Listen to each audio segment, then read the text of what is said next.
Louvado seja nosso Senhor Jesus Cristo, para sempre seja louvado. Bom dia, meu irmão, minha irmã.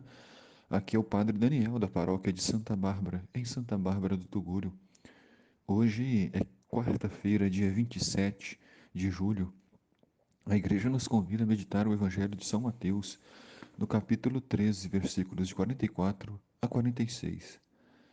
Naquele tempo, disse Jesus à multidão: O reino dos céus é como um tesouro escondido no campo.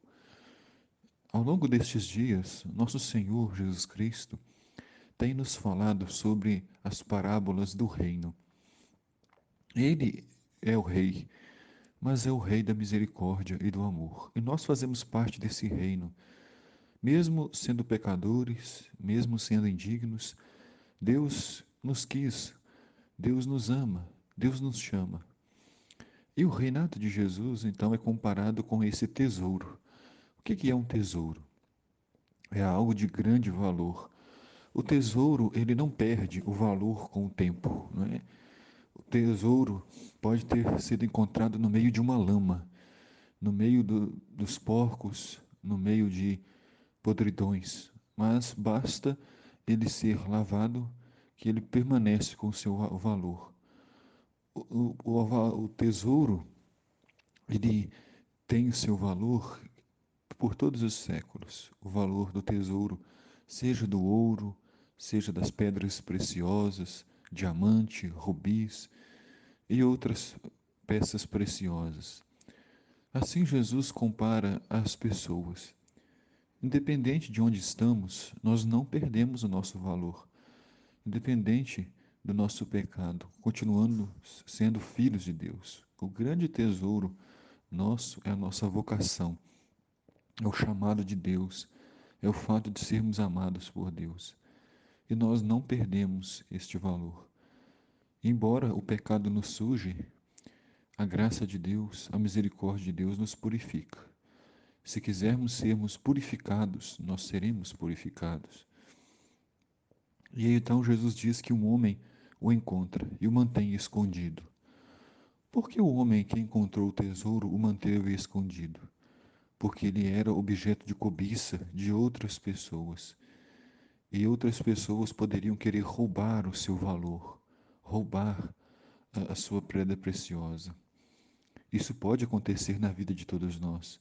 Permitirmos que as pessoas roubem a nossa identidade, roubem o nosso valor, nos menosprezem, nos diminuam, tirem de nós a nossa dignidade.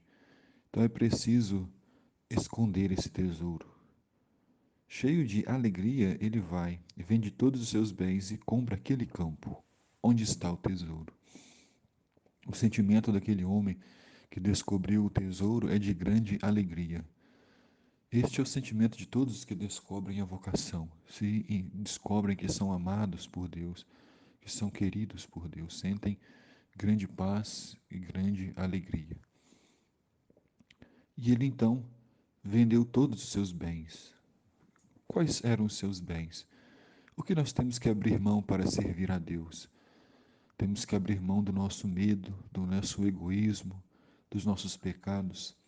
Não dá para servir a Deus e ao diabo. Não dá para fazer o bem e o mal. Eles não se misturam. Então, se uma pessoa, por exemplo, quer ser padre, precisa abrir mão de algo precioso que é o casamento.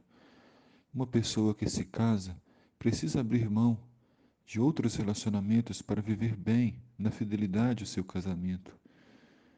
E assim por diante. Ninguém pode ter tudo. Ninguém pode possuir tudo nessa vida.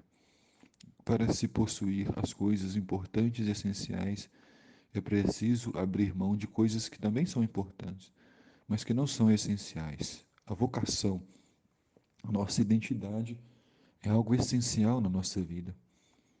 E Jesus diz que aquele homem comprou aquele campo. Comprar o campo significa estar com Deus, estar no seu reino, estar com Cristo. E isto já é o essencial para nós, porque quem está com a igreja, no campo da igreja, possui Jesus Cristo.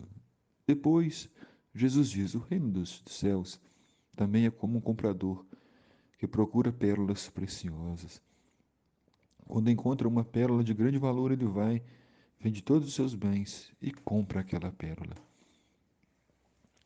O comprador, ele sabe muito bem identificar quais são as pérolas de grande valor e aquelas que são de pouco valor.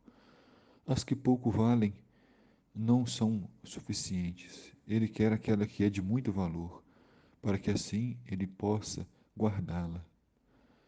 O reino dos céus tem grande valor. As outras coisas podem esperar, não são essenciais. Que Deus te abençoe, meu irmão, minha irmã, para que você possa procurar a sua vocação e guardar o tesouro da sua vocação, a sua família, a sua vida de fé e de igreja, a sua comunidade, o seu chamado de Deus para viver na alegria, na santidade do Senhor. E esta santidade te trará uma alegria tão grande que todas as renúncias que você fizer serão fáceis de ser feitas e serão esquecidas. O Senhor esteja convosco, Ele está no meio de nós. Abençoe-vos, Deus Todo-Poderoso, Pai, Filho e o Espírito Santo. Amém.